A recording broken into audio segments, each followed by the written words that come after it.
അങ്ങനെ അടുത്ത ദിവസം രാവിലെ തന്നെ യതി സർ ഹാളിലിരിക്കാൻ കേട്ടോ. അപ്പോൾ പത്മ അവിടേക്ക് വരുന്നുണ്ട്. രണ്ടാളെ മുഖത്തും നല്ല ഹാപ്പിയാണ്.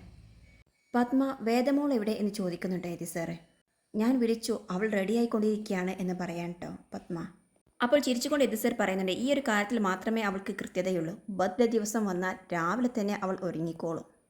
അപ്പോൾ ചിരിച്ചുകൊണ്ട് പത്മയും തലയാട്ടുന്നുണ്ട്. എന്നിട്ട് പറയാണ്, ഇത്തവണ ബർത്ത്ഡേ ഒന്നും ഉണ്ടാകില്ല എന്ന് പറഞ്ഞ് അവൾ ഇന്ദ്രജയെടുത്ത് കരഞ്ഞു എന്ന് പറഞ്ഞു. അപ്പോൾ യതി സർ ചോദിക്കുന്നുണ്ട്, അതിന് ആഘോഷമൊന്നും ഇല്ല എന്ന് ആരാ അവളോട് പറഞ്ഞത്? പത്മ പറയുന്നുണ്ട്, അതിന് ഇവിടുത്തെ കണ്ടീഷൻ കണ്ടിട്ട് ചുമ്മാ പറഞ്ഞതാവും.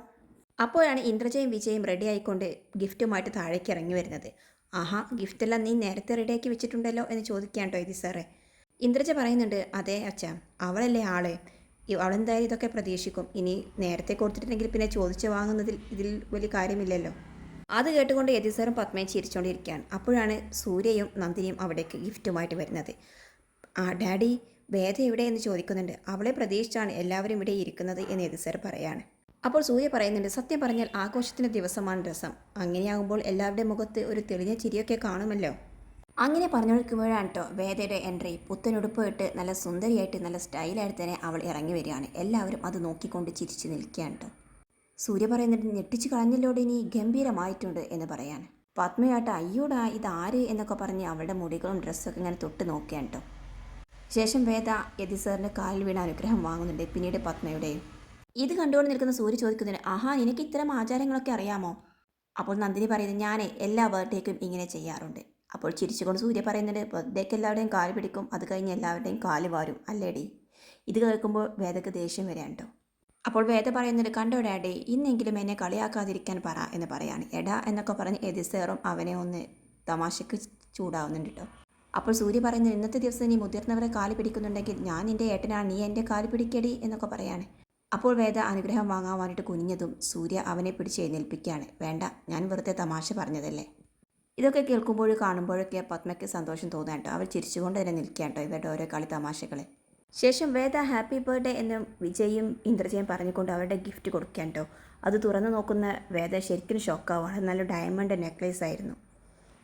അവൾക്കങ്ങ് ഒത്തിരി ഇഷ്ടപ്പെട്ടു. ചേച്ചി താങ്ക് യു സോ മച്ച് എന്നൊക്കെ പറയാണ്. പിന്നെ എഡിസറോട് ചോദിക്കുന്നുണ്ട്, അല്ല ഡാഡി എനിക്കൊന്നും തന്നില്ലല്ലോ. പിന്നില്ലാതെ എനിക്ക് ഞാൻ നേരത്തെ റെഡിയാക്കി വെച്ചിട്ടുണ്ട് എന്ന് പറഞ്ഞിട്ട് ഒരു ഗിഫ്റ്റും അതിൻ്റെ കൂടെ തന്നെ ഒരു ലെറ്ററും കൊടുക്കുന്നുണ്ട്. എന്നിട്ട് പറയുന്നുണ്ട്, ആ ഗിഫ്റ്റ് അവിടെ നിൽക്കട്ടെ, നീ ആദ്യം ഇത് തുറന്ന് നോക്ക്. അങ്ങനെ അത് തുറന്ന് നോക്കി വായിക്കുന്ന വേദ ആകെ ഷോക്കാവുകയാണ്. മമ്മി ഇതേ ഇത് കണ്ടോ, എനിക്കും എൻ്റെ ഫ്രണ്ട്സിനും 4 ദിവസം ഗോവയിൽ അടിച്ചു പൊളിക്കാനുള്ള ഒരു പാക്കേജാണ് തന്നിരിക്കുന്നത് എന്ന് പറയാനിട്ട് അവൾ ഭയങ്കര തുള്ളിച്ചാടുകയാണ്. അപ്പോൾ എതിസർ പറയുന്നതിന്, ഇതെല്ലാം നിൻ്റെ മമ്മിയുടെ സർപ്രൈസാണ്, നിൻ്റെ മമ്മിയും കൂടിയാണ് ഈ ഒരു പ്ലാൻ തയ്യാറാക്കിയത് എന്ന് പറയാൻ കേട്ടോ. അപ്പോൾ താങ്ക് യു സോ മച്ച് എന്ന് പറഞ്ഞ് 2 പേരെയും കെട്ടിപ്പിടിച്ച് ഉമ്മ വെക്കുകയാണ് കേട്ടോ ഇത് വേദ. പിന്നീട് സൂര്യ അവൻ്റെ ഗിഫ്റ്റ് കൊടുക്കുകയാണ്. അതിലാകട്ടെ അവൻ ചില കാര്യങ്ങളൊക്കെ കുറിച്ചിട്ടുണ്ട്. എടി കഴുതേ എന്നൊക്കെ പറഞ്ഞിട്ട് ചില തമാശക്കുള്ള വാക്കുകൾ. കണ്ടില്ലേ മമ്മി ഏട്ടൻ എഴുതി വെച്ചിരിക്കുന്നത് എന്ന് പറഞ്ഞിട്ട് പത്മയെ കാണിക്കാൻ കേട്ടോ. അത് വായിച്ച് പത്മയ്ക്കും ചിരി വരികയാണ്. അതെല്ലാം വിട്ടേക്ക്, തമാശക്കല്ലേ എന്നൊക്കെ പറയുന്നുണ്ട്. ഏറ്റവും അവസാനം സൂര്യ പറയുന്നുണ്ട്, അല്ല നന്ദിനി, നീ നിൻ്റെ ഗിഫ്റ്റ് കൊടുത്തിട്ടില്ലല്ലോ, നീ കൊടുക്ക് എന്ന് പറയാൻ. അങ്ങനെ ചെറിയൊരു ഗിഫ്റ്റ് നന്ദിനി പറയുന്നുണ്ട്. വലിയ വിലപിടിപ്പിക്കില്ലെങ്കിലും എന്നെ കൊണ്ടാവുന്ന ഒരു ചെറിയൊരു ഗിഫ്റ്റ് എന്ന് പറഞ്ഞിട്ട് അവളും ബർത്ത്ഡേ വിഷ് ചെയ്തുകൊണ്ട് വേദയ്ക്ക് കൊടുക്കുകയാണ്. എന്നാൽ വേദയുടെ കണ്ണിലാകട്ടെ അത് തീരെ ഒരു നിലവാരമില്ലാത്തതായിരുന്നു കേട്ടോ. അവൾ മനസ്സോടെ എല്ലാവരുടെയും മുന്നിൽ നിന്ന് അത് പൊട്ടിച്ച് നോക്കുകയാണ്. അതിലതാ ഒരു മുത്തുമാല. അതും കൂടി ആയപ്പോൾ വേദയ്ക്ക് പുച്ഛം തോന്നുകയാണ് കേട്ടോ. എല്ലാവരും പുച്ഛിച്ച് അതിനെ നോക്കിക്കൊണ്ട് നിൽക്കുകയാണ്. ആ സമയത്ത് എതി സാറ് നന്ദിനിയെ സന്തോഷിപ്പിക്കാൻ വേണ്ടിയിട്ട്, ഹായ് നന്ദിനി, നിൻ്റെ ഗിഫ്റ്റ് നന്നായിട്ടുണ്ട്. ഈ വിലയും മൂല്യവും തമ്മിൽ നല്ല വ്യത്യാസമുണ്ടല്ലോ, അത് തിരിച്ചറിയുന്നവർക്ക് ഇത് നല്ലൊരു പ്രസൻറ്റാണ് പിന്നെ എന്ന രീതിയിൽ അവരെല്ലാവരും അതിനെ മൈൻഡ് ചെയ്യാതെ നിൽക്കാൻ കേട്ടോ. ശേഷം പത്മ പറയുന്നുണ്ട്, എല്ലാവരുമായിട്ട് എനിക്കൊരു കാര്യം പറയാനുണ്ട്. സാധാരണ പോലെ ഇത്തവണ വേദയുടെ ബർത്ത്ഡേ പാർട്ടി ഞാൻ ഹോട്ടലിലല്ല അറേഞ്ച് ചെയ്തിരിക്കുന്നത്. ഇന്ന് വൈകുന്നേരം നമ്മുടെ വീട്ടിൽ എന്ന് പറയാണ്. ഇത് കേൾക്കുമ്പോൾ എല്ലാവർക്കും ഷോക്കാണ്. ആഹാ, മമ്മി അതൊക്കെ അറേഞ്ച് ചെയ്തോ എന്ന് ചോദിക്കുന്നുണ്ട് ഇന്ദ്രജ. നിങ്ങളുടെ എല്ലാം ബർത്ത്ഡേക്ക് മമ്മി നിങ്ങൾക്ക് സർപ്രൈസ് തരാറില്ലേ എന്ന് ചോദിക്കുന്നുണ്ട് ഇത് സാറ്. അപ്പോൾ വേദ പറയുന്നുണ്ട്, പക്ഷേ മമ്മി, ഞാൻ എൻ്റെ ഫ്രണ്ട്സിൻ്റെ കൂടെ ഇന്ന് വൈകുന്നേരം ഒരു പാർട്ടി അറേഞ്ച് ചെയ്തു പോയി, എനിക്ക് പോയേ പറ്റൂ. അപ്പോൾ പത്മ എതിർക്കാണ്, ഇന്ന് എങ്ങോട്ട് പോകാൻ പറ്റില്ല, നീ അതൊക്കെ വിളിച്ചൊന്ന് ക്യാൻസൽ ചെയ്തേ. വേദയ്ക്ക് വല്ലാണ്ട് വിഷമമാണ്. Mummy please. അവരെല്ലാം അറേഞ്ച് ചെയ്തുകൊണ്ടിരിക്കുകയാണ്. ഇവിടുത്തെ പാർട്ടി ഈവനിങ്ങിനല്ലേ, അപ്പോഴേക്കും ഞാൻ തിരിച്ചു വരാം. അതെന്താണ് നിനക്ക് പറഞ്ഞാൽ മനസ്സിലാകില്ലേ എന്ന് ചോദിച്ച് ദേഷ്യപ്പെടാൻ പത്മ. അപ്പോൾ സൂര്യ പറയുന്നുണ്ട്, മോളെ വേദ, നീ പൊയ്ക്കോ, ഇവിടുത്തെ പാർട്ടി ഈവനിങ്ങിലല്ലേ, അപ്പോഴേക്കും നീ സമയം തെറ്റാതെ വന്നാൽ മതി എന്ന് പറയാണ്. ഇത് കേട്ടതും വേദക്ക് സന്തോഷമാവുകയാണ്. താങ്ക് യു ഏട്ടാ, എന്നാൽ ഞാൻ പോയിട്ട് വരട്ടെ എന്ന് എല്ലാവരുടെ പെർമിഷൻ ചോദിച്ചിട്ട് വേദ അവിടെ നിന്ന് സന്തോഷത്തോട് കൂടിയിട്ട് പോവുകയാണ് കേട്ടോ. ഇതെല്ലാം സന്തോഷത്തോട് കൂടിയിട്ട് എല്ലാവരും നോക്കി നിൽക്കുകയാണ്. അതേസമയം പുറത്താകട്ടെ വേദൻ്റെ ബർത്ത്ഡേക്കുള്ള എല്ലാ പാർട്ടികളും അറേഞ്ച് ചെയ്ത് ഗിഫ്റ്റുമായിട്ട് ഫ്രണ്ട്സ് എല്ലാം വേദയെ വെയിറ്റ് ചെയ്തുകൊണ്ടിരിക്കുകയാണ് കേട്ടോ. ഇനി അവൾ വരില്ലേ, അവളുടെ മമ്മിയുടെ വാക്കിനനുസരിച്ചാണ് അവൾ തുള്ളുന്നത്, ഇനി എങ്ങാനും ആ മമ്മി ചതിക്കുമോ എന്നൊക്കെ ചോദിക്കുന്നുണ്ട് അവർ. അതൊന്നുമില്ല, ദേ അവിടെ എത്തി എന്ന് പറയണം. അങ്ങനെ എല്ലാവരും അവിടേക്ക് നോക്കുന്നുണ്ട്. വേദത്തിൻ്റെ സ്റ്റൈലായിട്ട് തന്നെ എൻട്രി ചെയ്യാൻ കേട്ടോ. ശേഷം എല്ലാവരും അവളെ വിഷ് ചെയ്തുകൊണ്ട് ഗിഫ്റ്റ്സ് എല്ലാം കൈമാറാൻ കേട്ടോ. എല്ലാവരുടെയും ഗിഫ്റ്റ് സന്തോഷത്തോട് കൂടിയിട്ട് വേദ വാങ്ങി വെക്കുകയാണ്. പിന്നീട് അതിലൊരു ഫ്രണ്ട് പറയുന്നുണ്ട്, ദേ വേദ, നിൻ്റെ ബർത്ത്ഡേക്ക് ഇന്ന് രോഹിത് വരുന്നുണ്ട്. അപ്പോൾ വേദയുടെ മുഖമൊന്ന് വല്ലാതാകുന്നുണ്ട്. ആര് വന്നാലും എനിക്കെന്താ എന്ന് ചോദിക്കുകയാണ്. അപ്പോൾ അതിലൊരാൾ ചോദിക്കുന്നുണ്ട്, അല്ല നിനക്കെന്താ അവനോട് ഇത്ര വൈരാഗ്യം? അവൻ നിന്നെ അത്രയ്ക്കും ഇഷ്ടമായതുകൊണ്ടല്ലേ എന്നെ പ്രൊപ്പോസ് ചെയ്തത്.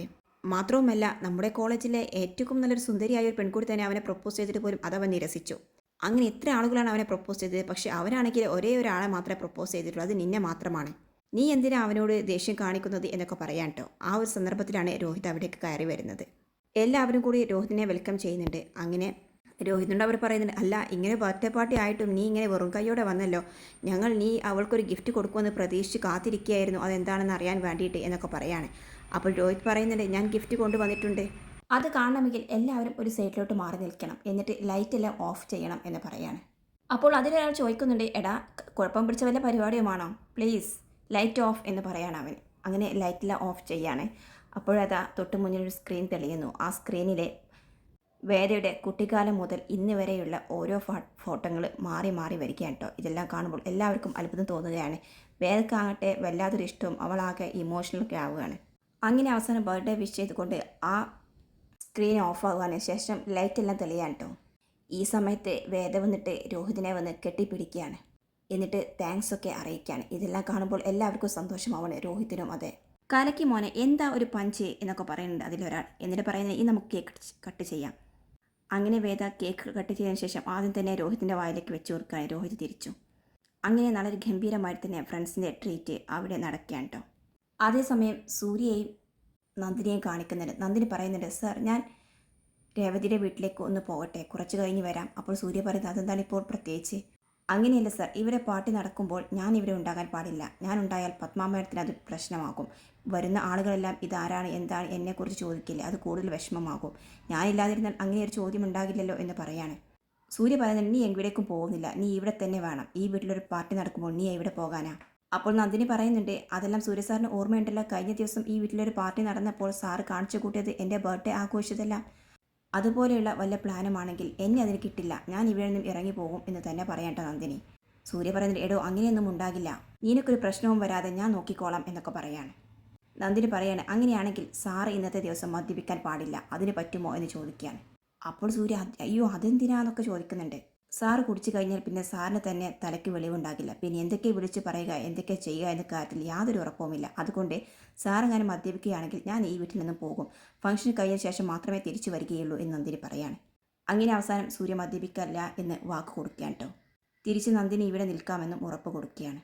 പിന്നീട് കാണിക്കുന്നത് രോഹിത് മിത്രയെ കാണുന്നുണ്ട്. ഒരുപാട് താങ്ക്സ് ഉണ്ട് ചേച്ചി എന്ന് പറയാണ്. എന്തായാലും നിൻ്റെ ഗിഫ്റ്റ് ഇഷ്ടമായോ എന്ന് ചോദിക്കുന്നുണ്ട്. ഒത്തിരി ഇഷ്ടമായി, മാത്രമല്ല ഇന്ന് വേദ എന്നെ ഹഗ് ചെയ്യുകയും ചെയ്തു. അവളുടെ മനസ്സിൽ ഇപ്പോൾ എനിക്ക് ചെറിയൊരു സ്ഥാനമൊക്കെയുണ്ട്, എന്നാലും പൂർണ്ണമായിട്ട് എന്നെ അംഗീകരിച്ചു എന്നൊന്നും പറയാനാവില്ല എന്ന് പറയാൻ രോഹിത്. അപ്പോൾ മിത്ര പറയുന്നത്, ഇതെല്ലാം ഒരു തുടക്കമല്ലേ, ഇനിയും നിന്നേക്ക് അങ്ങോട്ട് പ്രതീക്ഷിക്കാം. ഇന്ന് രാത്രി അവളുടെ വീട്ടിൽ നടക്കുന്ന ഫംഗ്ഷന് രോഹിത് പോകുന്നില്ല എന്ന് ചോദിക്കാൻ മിത്ര. ഇല്ല ചേച്ചി, ഞാൻ പോകുന്നില്ല, അത് ശരിയാകില്ല. നീ പോകണം, നീ പോയേ പറ്റൂ, അവരുടെ എല്ലാവരുടെ മുന്നിൽ നീ പോകണം. പക്ഷേ എല്ലാവരുടെയും കൂടെ നിന്ന് നീ ആഘോഷിക്കണ്ട, നീ അവൾക്ക് ഒറ്റയ്ക്കൊരു സർപ്രൈസ് കൊടുക്കണം, അവൾക്ക് ഒരിക്കലും മറക്കാനാകാത്തൊരു സർപ്രൈസ്. അയ്യോ ചേച്ചി, ചേച്ചി എന്താ ഉദ്ദേശിക്കുന്നത്? ഞാനില്ല, എനിക്ക് പേടിയാണ് എന്നൊക്കെ പറയാണ്. നീ പേടിക്കേണ്ട, വിലപ്പെട്ടുള്ള സർപ്രൈസ് ഞാൻ കൊടുക്കാം, വല്ല ഡയമണ്ടോ റിങ്ങോ അങ്ങനെ എന്തെങ്കിലും ആകാം എന്ന് പറയാണ്. അയ്യോ ചേച്ചി, അങ്ങനെ ഡയമണ്ടിനെ കുറിച്ച് ഞാൻ എൻ്റെ മനസ്സിൽ പോലും ചിന്തിച്ചിട്ടില്ല എന്ന് പറയുന്നുണ്ട് രോഹിത്. നീ ചിന്തിക്കേണ്ട, പക്ഷെ ഞാൻ ചിന്തിച്ചിട്ടുണ്ട്, നിനക്കുള്ള ഗിഫ്റ്റ് ഞാൻ കൊണ്ടുവന്നിട്ടുണ്ട് എന്ന് പറഞ്ഞ് മിത്ര ഇതെടുത്ത് കാണിക്കുകയാണ്. അത് കാണിക്കുമ്പോൾ രോഹിതിന് വല്ലാത്ത അത്ഭുതം തോന്നുകയാണ് കേട്ടോ. ഇന്ന് രാത്രി അവളുടെ വീട്ടിൽ നടക്കുന്ന ഫംഗ്ഷൻ നീ പോകണം, എന്നിട്ട് ഒറ്റയ്ക്ക് അവളെ കാണുകയും ഈ ഗിഫ്റ്റ് അവൾക്ക് കൈമാറുകയും ചെയ്യണം.